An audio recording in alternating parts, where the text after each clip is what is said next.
Hey everyone, I want to talk about Sherlock Jr. from 1924 by Buster Keaton. This is the 53rd episode of my 1,000 favorite movie series, where I talk about the movies I love the most in a random order. I've already talked about The General by Keaton as part of the series. It's hard to say what my favorite movie by him is, but that one certainly has a strong case for being his best. As coincidence would have it, his other movie in the running for that title, according to most people, is this movie.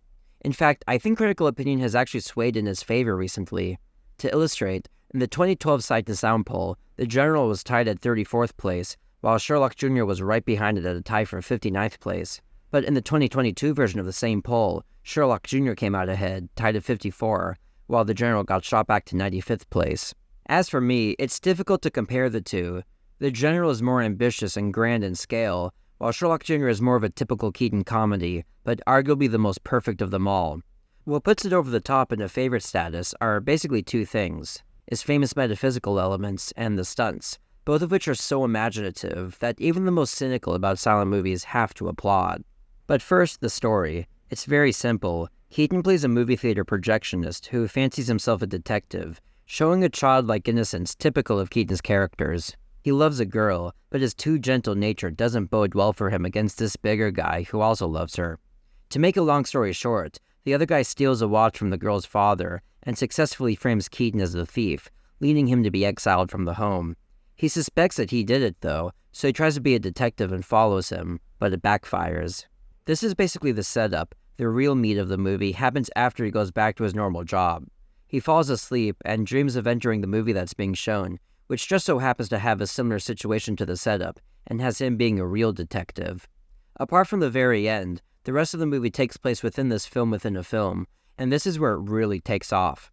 It plays almost as if the movie starts over again. It's like a brand new Keaton short, only this time with higher stakes and more surrealist moments.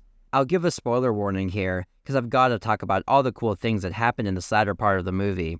The coolest moment, as well as the most surrealist one, is when Keaton enters the movie. Firstly, he falls asleep and his dream version incarnates. The actors in the movie magically change to the girl and the other guy from real life, so Keaton literally jumps into the movie and gets just as easily thrown out. This happens seamlessly and without any cuts, but it gets even better when he gets back into the movie and the environments change, causing him to trip, fall, and get into unfortunate situations. This is an amazing slapstick sequence, not just because it's funny, but because of how meta and surreal it is. It's literally the editing itself that's altering the environment, timed perfectly to make the gags work. And it's weird because the editing that's happening, cutting from one environment to the next, clearly isn't an actual part of the movie he's interacting with. Like, why would it cut to some random locations in between this conversation between the couple? But that's dream logic for you. The fact that the sequence still looks amazing 100 years later just goes to show how much of an innovator and perfectionist Keaton was. This is probably the most memorable part of the movie, but what follows is just as funny, surreal, and possibly more mind-bending than ever. Whereas the first half is more grounded in reality, with things that are unlikely but not impossible. The second half creates a world where anything is possible, even following dream logic at times, such as in the shot where Keaton opens what looks like a big safe in his house, which turns out to be a door to the middle of a busy street. But it's the stunts that are the real showcase of the endless possibilities within a dream. To name a comparatively tame example, Keaton's able to grab onto this railway crossing gate from the roof and land perfectly in the back of this car without the driver noticing. But that's just the tip of the iceberg.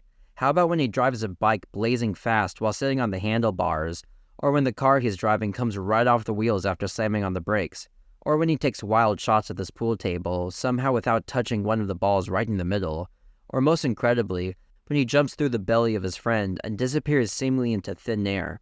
Some are impossible, some are near impossible, but the film's trickery is so convincing that it all happens without a hitch.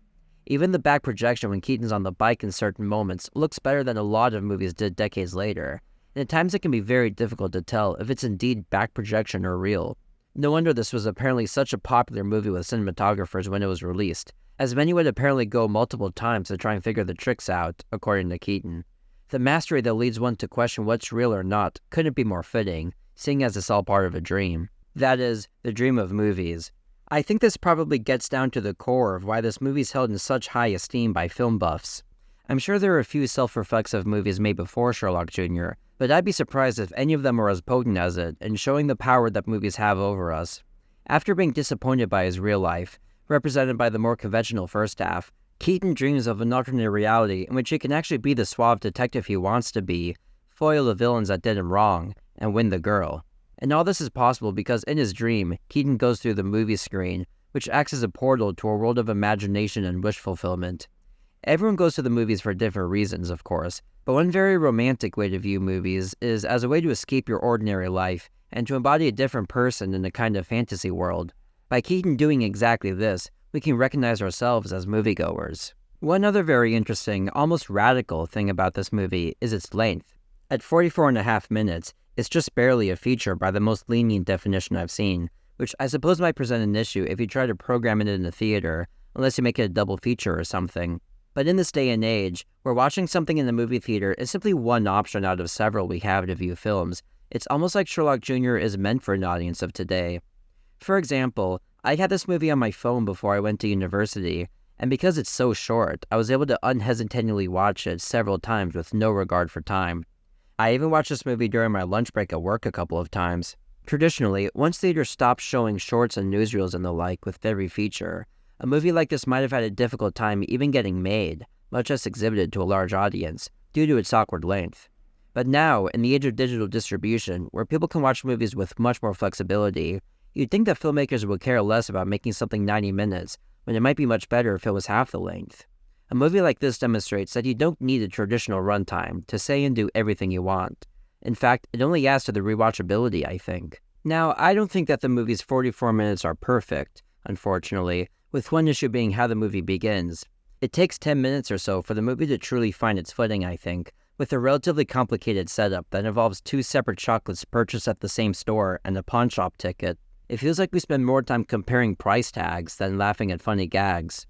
I hate to admit it, but I remember just being plain confused the first time I saw it, wondering when it was going to get interesting. There's also an awkward insert after the first scene introducing the girl, as well as her father and a hired man, as the movie puts it.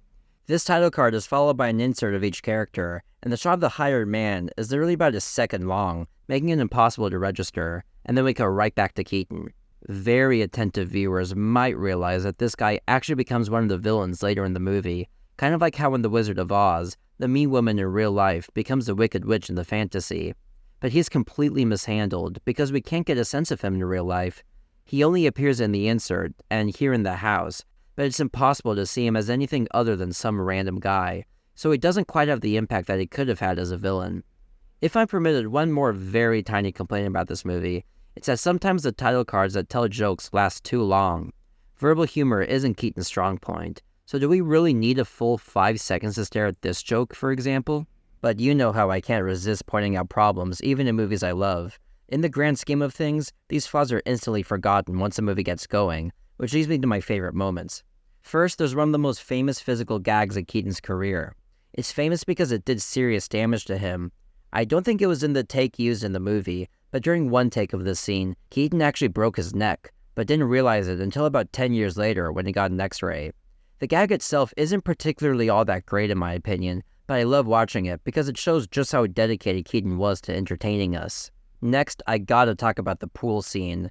Now, I was lucky enough to grow up with a pool table in my house, and my dad taught me how to play from a relatively young age. I was never great, but I might be so bold as to say that I wasn't that bad. So of course, I got a huge kick out of this scene the first time I saw this movie, giving me the biggest laugh of the film by far. The setup is that the 13 ball is actually a bomb, and if he hits it, it'll explode. The two villains challenge him to a game, but when Keaton shoots, all the balls move except the 13. He hits 2 more times in the same shot without a cut, and all the balls just barely miss it. This goes on, no matter that Keaton keeps playing even when no balls go in. And why does he intentionally jump over the 13 to scratch the cue ball? It's not logical, I guess because it's in the dream world, but it makes for an incredibly funny scene. You have to wonder just how much of it is Keaton's pure skill, and how much of it is a billiards expert that I'm sure was on set perfectly setting up all the balls just right. Either way, it's very impressive. Finally, there's the ending, which has gotta have one of the funniest punchlines in the history of movie endings. It's not a piece of dialogue like in Some Like It Hot, which might be its only real competitor to me, rather is purely visual and even more raunchy. I won't say any more than that. To spoil it would be an injustice if you've never seen this movie. Also, I gotta give an honorable mention to this guy's face. But in the end, what I love about Sherlock Jr. is that it's an excellent showcase for Buster Keaton's genius. It contains arguably his coolest stunts and camera tricks, and injects it all with surrealism to create his most imaginative and creative movie. It's also a love letter to the cinema and how it's like a dreamscape anyone can enter that can make us feel extraordinary. It's hard to say what my favorite Keaton movie is, but this is certainly in the running, and so it's one of my 1,000 favorite movies. Thanks for watching my video. Goshoujo makoto ni arigatou gozaimasu. Have you seen Sherlock Jr.? Let me know what you think in the comments. I think of all my favorite movies as my friends, and I think of my audience as friends too. Remember, I upload a new video every other Friday, so if you want to help me complete this 1,000 favorite movies epic, don't forget to like and subscribe.